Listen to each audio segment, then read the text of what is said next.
कहानी का शीर्षक सपनों की राह। गांव का विदा। छोटे से गांव में रहने वाला राजू एक गरीब लेकिन होनहार लड़का था। उसकी मां ने अपनी सारी जमा पूंजी से उसे पढ़ाया था। गांव में रोजगार के साधन कम थे और वह परिवार की मदद करना चाहता था। एक दिन उसने शहर जाकर काम करने का फैसला किया। विदाई के दिन उसकी मां ने उसकी आंखों में आंसू भरे और कहा, बेटा, मेहनत करना, लेकिन ईमानदारी से। अपने सपनों को कभी मत भूलना। राजू ने मां के पैर छुए और अपने छोटे से बैग को संभालते हुए रेलवे स्टेशन की ओर निकल पड़ा। ट्रेन में बैठकर राजू ने पहली बार गांव से बाहर की दुनिया देखी। खेतों, पहाड़ों और नदियों को पार करती हुई ट्रेन उसे सपनों की ओर ले जा रही थी। डिब्बे में बैठे अन्य लोग अपने अपने जीवन की कहानियां सुना रहे थे। राजू को एहसास हुआ कि संघर्ष सिर्फ उसका नहीं है, बल्कि हर किसी का है। ट्रेन की खिड़की से बाहर देखते हुए उसने सोचा, शहर में जाकर मुझे अपने परिवार को गर्व महसूस करवाना है। शहर की कठोर दुनिया।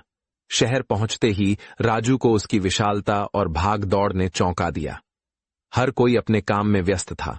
उसने कई जगह नौकरी की तलाश की, लेकिन हर बार उसे निराशा हाथ लगी। किसी ने कहा, तुम्हारे जैसे गांव के लड़कों के लिए यहां काम नहीं है। थक हार कर वह एक पार्क में बैठ गया। तभी एक चाय वाला बुजुर्ग उसके पास आया और बोला, बेटा, हार मत मानो। शहर में जगह बनाने के लिए मेहनत करनी पड़ती है। मेरे साथ आओ, मैं तुम्हें चाय बेचने का काम देता हूं। मेहनत का फल राजू ने चाय वाले के साथ काम करना शुरू किया। सुबह जल्दी उठकर वह चाय बनाता और शहर की गलियों में बेचता। धीरे धीरे उसने शहर की भाषा और चाल ढाल समझना शुरू किया। वह लोगों से बात करता और अपने व्यवहार से सभी का दिल जीत लेता। एक दिन एक बड़े बिजनेसमैन ने उसकी ईमानदारी और मेहनत देखकर उसे अपने दफ्तर में काम पर रख लिया।